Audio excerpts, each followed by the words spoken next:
So, the Super Mario Brothers movie, or as I like to call it, the Super Mediocre Brothers movie, or the Super Meh Brothers movie. Now, I went into this film not really having that many expectations. I thought the trailer made it look pretty good, but the cast, when they announced like the voice actors, it kind of set off some warning bells. Now, I think Chris Pratt was good. I thought that was a good choice. I thought he did a good job. I thought Anna Taylor-Joy wasn't a bad choice for Princess Peach. She did an okay job too. Jack Black for Bowser was kind of a warning sign, because Bowser kind of alternates between being threatening and being comical. And I kind of felt with Jack Black they were leaning too far into the comical thing. And while Bowser's supposed to be kind of a bumbling, incompetent villain to a certain extent, if you have a villain that has zero competency whatsoever, there's no tension and there's no conflict in the movie. But I think it kind of went in that direction. We also have Seth Rogen as Donkey Kong, which was truly horrendous, as I expected it to be, amongst a bunch of others. So I've heard people say that celebrity voice acting is a big problem. I would somewhat agree.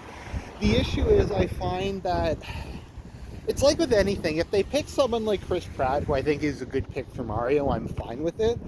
But if they just pick like somebody because they're famous and they want to slap another name on the movie, and it's someone with an extremely recognizable and inappropriate voice, then that's a bad sign. And this movie was, I'd say, about 50-50.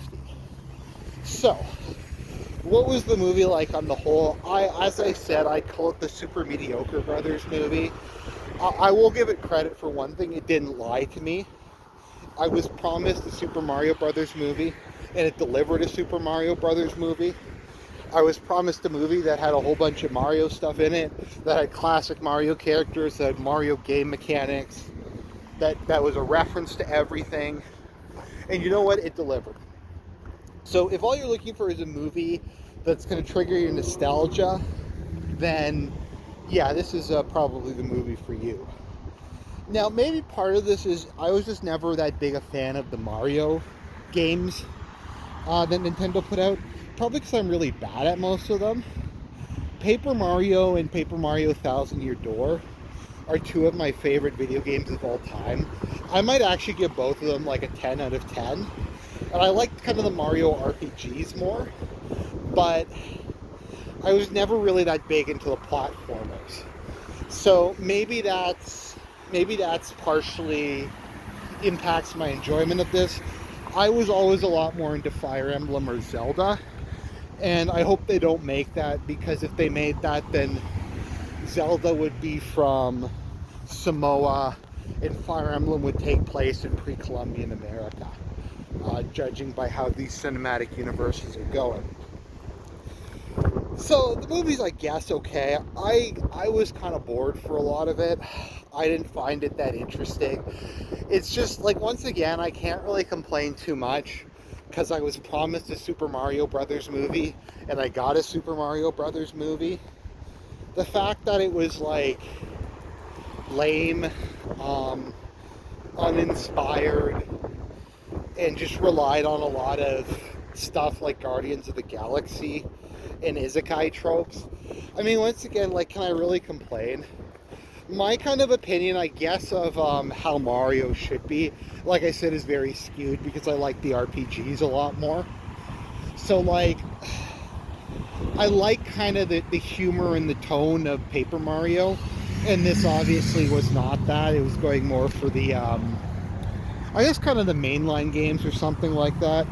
So there's always a debate in the Mario fan community, which is exemplified in Brick by Brick, Movie Bob's suicide letter / desperate cry for help, where he firmly believes that the Mario Brothers were isekai'd from Brooklyn. Now, I've never liked that. I like the idea that they're just from the same world as everybody else. I don't really like mixing the two of them together. I just find it's a random game changer. But in this one, the Mario Brothers are from Brooklyn, and they're plumbers there, and they put together a commercial called the Super Mario Brothers commercial, and they're going to try to save Brooklyn one toilet at a time. So that was kind of funny. That was kind of charming. It reminded me a bit of the original Mario Brothers movie, which I'm gonna take like the hipster asshole thing here and say I enjoyed that movie a lot more. Comparing this one to the previous one is like comparing a Marvel to a DC movie. Marvel movies are like have okay production values, but they're like the most mediocre, soulless things possible. And DC movies are atrocious, horribly made, horrible ideas. It doesn't even seem they're edited, but they're so weird, they're fascinating. Like, I could do a 5-hour review of Suicide Squad and go through everything about it that's retarded and doesn't make sense. And I could talk more about it than I could talk about like a half dozen Marvel movies put together. Because my review of them would just be, I guess it's like a 4 out of 10. It's barely passable as a film. I don't know, maybe I'm being too hard on this film. I just did not have a very pleasant experience as a viewer. So anyway, so the Mario Brothers are plumbers in Brooklyn.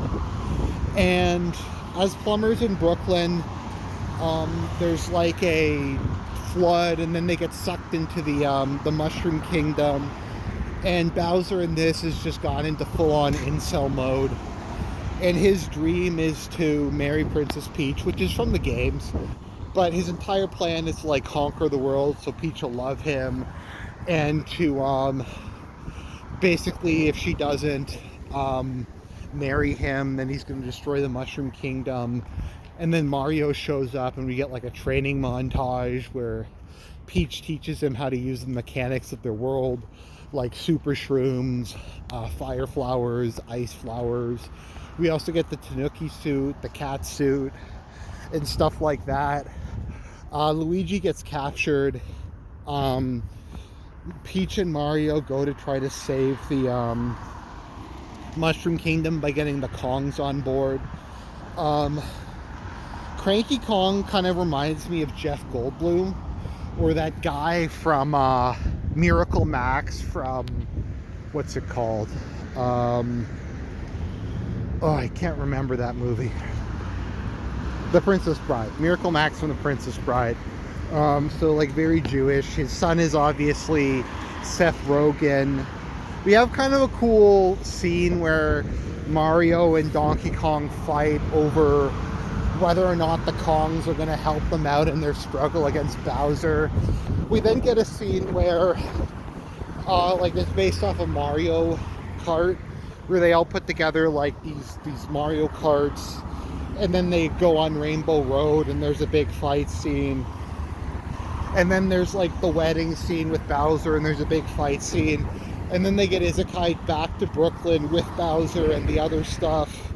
And then they beat up Bowser and save Brooklyn in front of their parents and their former boss, and they earn their respect, which is kind of lame, but it's okay, I guess. And then it ends with them choosing to stay in the Mushroom Kingdom, which is something I always hated. No, which is something good that it's something I hate in a lot of isekai and stuff, is how they choose to go back and leave like the cool fantasy world behind to go back to like boring, mundane, lame place.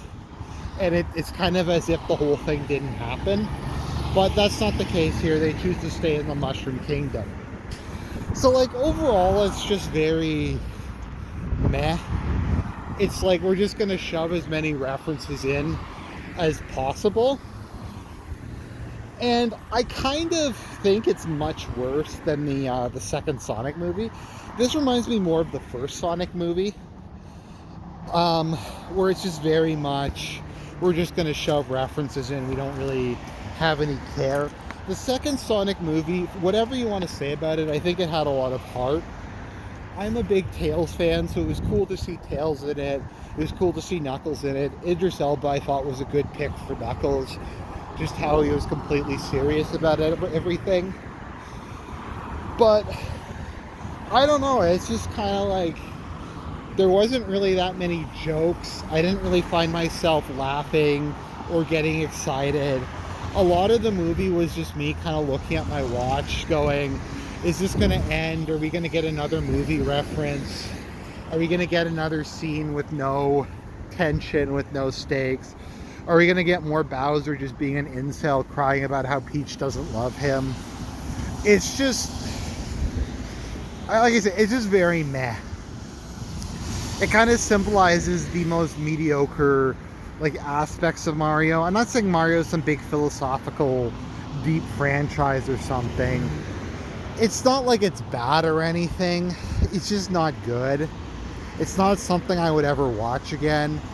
It's better than most animated movies. It's definitely better than like every Marvel movie made in the last decade, but overall, I would not recommend it unless you really just kind of want dumb, fun popcorn entertainment.